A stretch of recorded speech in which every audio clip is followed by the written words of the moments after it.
I'm going at work. I'm into the bank. It depends of the weather. I'm interested by learning English. Look to John. Do these sentences sound correct to you?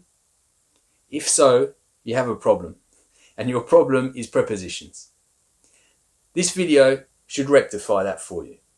Give me 5 minutes, watch this video. I'll give you 4 categories of prepositions to help you identify why these prepositions were wrong and to avoid these mistakes in the future, consequently improving your English.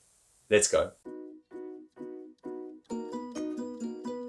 So welcome back to the channel. If you're new here, we're the Balkan School. We're a language school based in the French-speaking part of Switzerland. We offer language classes for groups, businesses, individuals, tailor-made sessions for whatever your needs are. So please contact us on the contact details below for more information.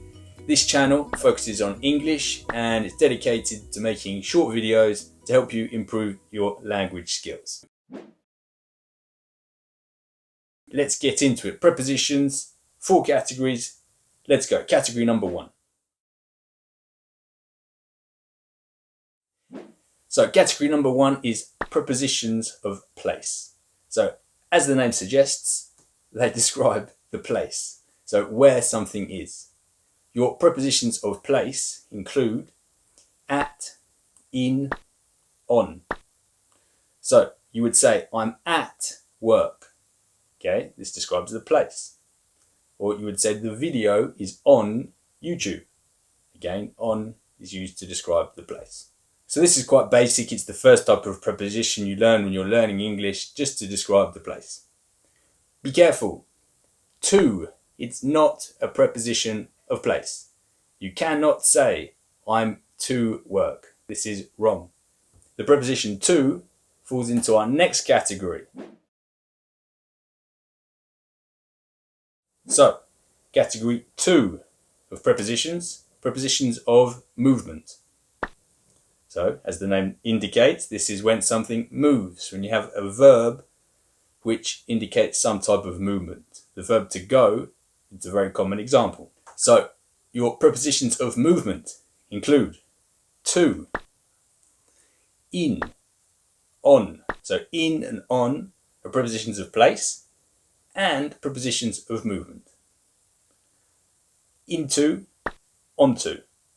These are only possible to use when there's movement. So it would be correct to say, I went into the bank. I am into the bank, it's incorrect.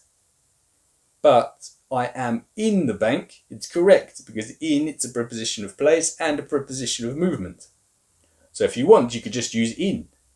But if you speak to a native speaker, we'll use into naturally, so you need to be aware of this. And if you want to speak English to a high level, you can be ambitious, a positive attitude, then I'm sure you can try and use into correctly too, once you've realised that there has to be movement for you to use that. So again, be careful. At, it's not in the list. At, it's not a preposition of movement. So you cannot say, I'm going at work. It would always be, I'm going to work. Okay, you always have some exceptions, as always with language. Let me speak about one important common exception here. It's with the word home. So for the preposition of place, you would say, I'm at home. But when there's movement, you would say, I'm going home. No preposition. You don't say, I'm going to home. This is unique with the word home. It's just an exception. I'm sorry, you can't follow the rule here, you have to memorize this one. So it's like that, but yes, I'm sure you can master that.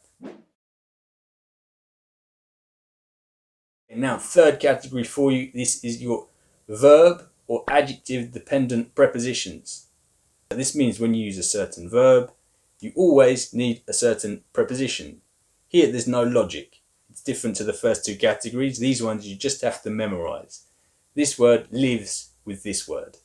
In language, we use the word collocations to describe this relationship, but you don't need to know that. You just need to remember that these words live together. Let's give you some examples, but we'll do it as a little test to make it more interactive. So I'll give you the example and let's see if you can guess the right answer. So I'm listening music. What's missing? Of course, it's an easy one. I'm listening to music. So with the verb to listen, you nearly always need the preposition to. These words live together. Let me test some other common mistakes. It depends the weather. What is it? It depends of the weather. It depends to the weather. It depends on the weather. It depends on the weather, of course. Okay, so the verb to depend, it's always followed by the preposition on. Another example with an adjective this time. I'm interested in learning English. What is it? I'm interested by learning English. I'm interested to learning English. No, I'm interested in learning English. To help you with this one, in, it's the same as the beginning of the word interested. I'm interested in. Yeah, it's a small little tip that sometimes can help people. So yes, I'm interested in. And one more with the verb to look. So would you say, look me? Look to me? Look for me? Look at me is correct. Okay, so the verb to look, when you want it to use it to mean look, then you need to use the preposition at. Okay, look at the document, look at the sky, etc. Okay, last but not least, our fourth category. These are phrasal verbs. So this is when you take a verb and you add a preposition. Sometimes it's an adverb, but most often it's a preposition. And this then changes the meaning of the verb. So with our third category, we saw a verb and a preposition like listen to. Here the preposition doesn't change the meaning of listen, it still means listen.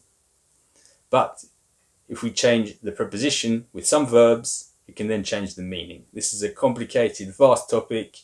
A future video will be needed to tackle this in depth, but as a small introduction, I'll give you some examples. Let's use the verb to look, because we have lots of examples with look. Okay, let's use an example with John. So I'm looking at John.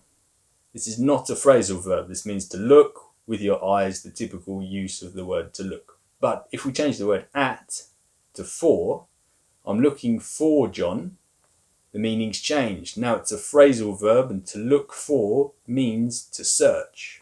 It means I'm searching for John. I'm looking for John. These are the same meaning. Another example with a phrasal verb with look is the police are looking into the crime. So to look into, the combination of these two words, it becomes a phrasal verb. Here it means to investigate. One more example of a phrasal verb with look, to look after. So I'm looking after my kids. To look after is the same as to take care of. Again, this is where English gets complicated. It's very technical with phrasal verbs. As I said, it's a big topic. It's a topic that I like, so I'm sure we'll come back to it in the future. But today it's just a short introduction. So that's it. There you go. You have 4 different categories. It's not completely exhaustive, but this is to try and simplify it for you, to help you when you're tackling this difficult and vast topic. So I hope that helps. Any feedback is always more than welcome. As always, it'd be great if you could support us by liking and sharing this video. Please also subscribe. Check out our other videos. All the links will be in the description. In the meantime, and until next time, take care. Bye bye.